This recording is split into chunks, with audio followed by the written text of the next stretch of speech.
श्री स्वामी समर्थ. माझ्या चॅनलमध्ये तुम्हा सर्वांचं स्वागत आहे आणि बऱ्याच दिवसानंतर मी तुमच्यासाठी ब्लॉग घेऊन आलेले आहे.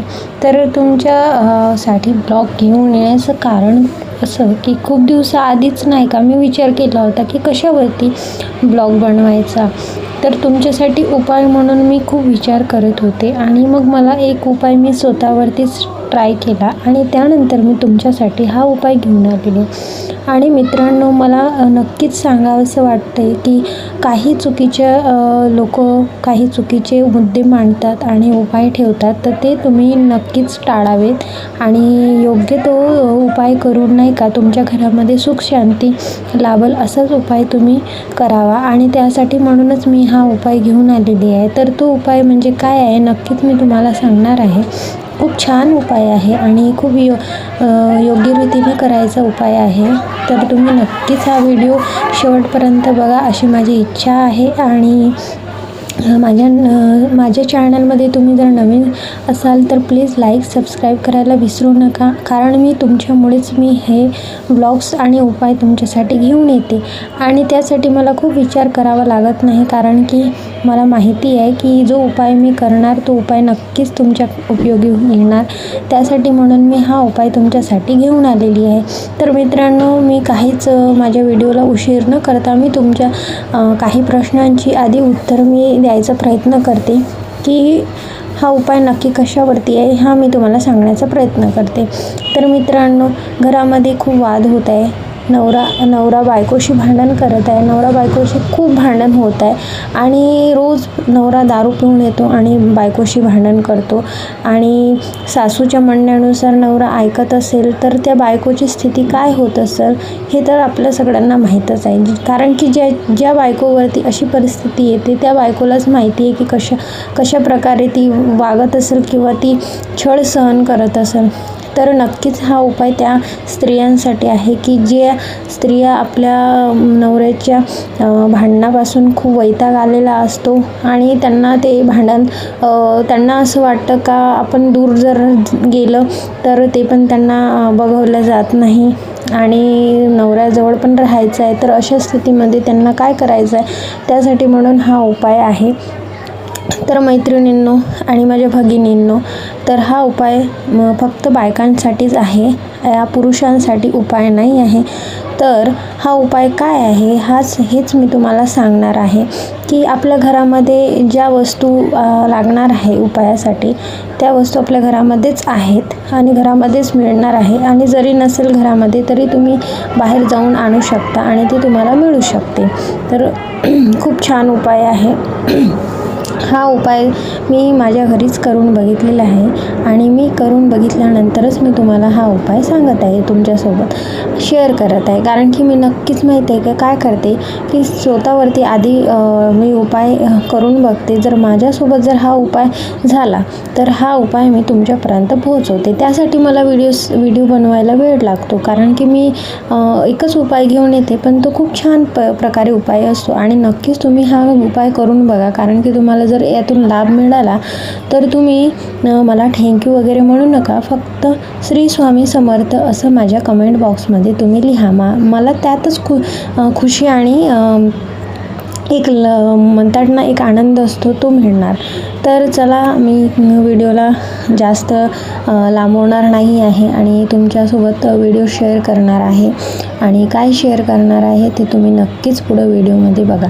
तर आपल्या घरामध्ये 2 वस्तू नेहमीच असतात, कारण की जे लोक देवाची श्रद्धा करतात आणि प्रार्थना करतात, पूजा करतात, तर त्यांच्या घरी नक्कीच ह्या 2 वस्तू असणारच.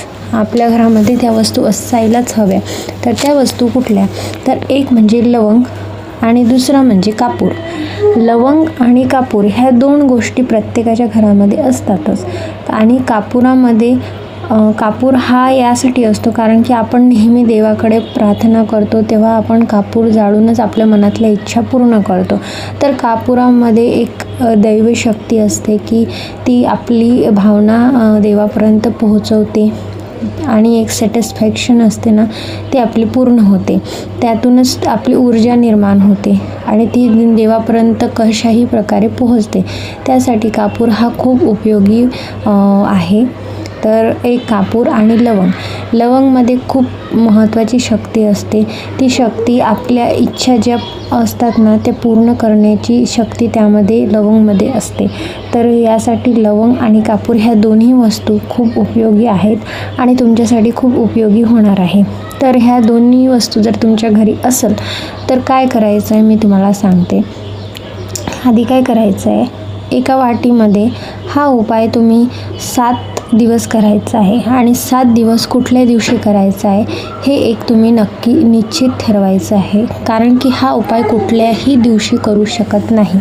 यासाठी फक्त तुम्ही रविवारलाच हा उपाय करायला पाहिजे. कारण की रविवारला जर हा उपाय केला तर तुमच्या इच्छा नक्कीच पूर्ण होणार.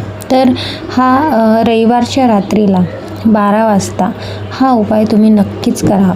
तर काय करायचं आहे बघा, रात्री 12 वाजता सर्व झोपल्यानंतर तुम्ही एका प्लेटमध्ये एक कापूर घ्यावा आणि कापूर घेऊन तुम्ही त्या कापुराला जाळायचं आहे आणि सगळे झोपल्यानंतरच हा उपाय करायचा आहे. कोणीही जागं नसलं पाहिजे.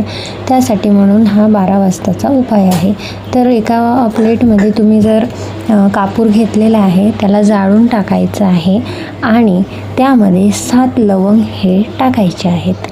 कळलं का तुम्हाला? एकदा परत मी सांगते तुम्हाला की एका प्लेटमध्ये कापूर एकच घ्यायचं आहे. एक कापूर फक्त घ्यायचं आहे आणि त्यामध्ये 7 लवंग टाकायचे आहे. आता 7 लवंग हे कशा प्रकारे तुम्ही टाकायचे आहे तेच महत्त्वाचं आहे. बाकी इकडं तिकडं विचार न करता तुम्ही पटकन त्यामध्ये 7 लवंग टाकायच्या असं नाही आहे. तर मित्रांनो काय करायचे आहे, प्रत्येक लवंगामध्ये आपली इच्छा ही मागायची आहे. जर तुमचं नवऱ्यापासून काही जर इच्छा पूर्ण नाही होत तर एक लवंग घ्यायची आहे आणि एक इच्छा मागून ती लवंग कापूरमध्ये टाकायची आहे. परत दुसरी लवंग घ्यायची आहे आणि दुसरी इच्छा मनात बोलायची आहे आणि ती बोलून परत त्या कापूरमध्ये टाकायची आहे लवंग आणि परत तिसरी इच्छा मागायची, परत टाकायची. असं करता करता एका पाठोपाठ तुम्ही 7 लवंग हे त्यामध्ये टाकायचे आहे कापुरामध्ये आणि त्या पूर्णपैकी जळू द्यायचे आहे. जोपर्यंत त्याची राख होणार नाही, त्याचा भुगा पडणार नाही तोपर्यंत त्याला जळू द्यायचे आहे. स्वतःच्या हाताने त्याला पूर्णपैकी नष्ट नाही करायची आहे. ते स्वतःवरूनच जळू द्यायची आहे आणि पूर्ण लवंग जळल्या की नाही हे बघणं तुमचं काम आहे. कारण की पूर्ण लवंग हे जळायला हव्यात आणि त्यासोबत कापूरसुद्धा जळायला हवं. त्यानंतर तुम्ही काय करायचं आहे की हातामध्ये तुमच्या घरी मध असेल तर तुम्ही एका डाव्या हातावरती मधाचं गोल चिन्ह करून ते मूठ बांधून असं ठेवायचं आहे आणि ते एका हातामध्ये उजव्या हातामध्ये जी लवंग आणि कापुराची जी चूळ आहे भरलेली तर ती आपल्या उजव्या हातामध्ये घेऊन त्याची पण मुठ्ठी बांधायची आहे. असे दोन्ही हाताची मुठ्ठी बांधायची आहे आणि तुम्हाला डोळे बंद करून एक श्वास घेऊन आपली जी इच्छा आहे ना ती मागायची आहे. म्हणजे पूर्ण तुम्हाला जी इच्छा आहे की नवऱ्याला सुधरवायची नवऱ्याला आणि फक्त हे चांगल्या गोष्टीसाठीच उपाय करायचा आहे मित्रांनो. वाईट गोष्टीसाठी जर तुम्ही उपाय करत असाल तर तो नक्कीच उपाय पूर्ण होणार नाही. तर मी आधीच तुम्हाला सांगून देते की हा उपाय एकदम सोप्या पद्धतीने करायचा आहे आणि योग्य त्या पद्धतीने करूनच तुम्ही योग्य त्या कारणासाठीच उपाय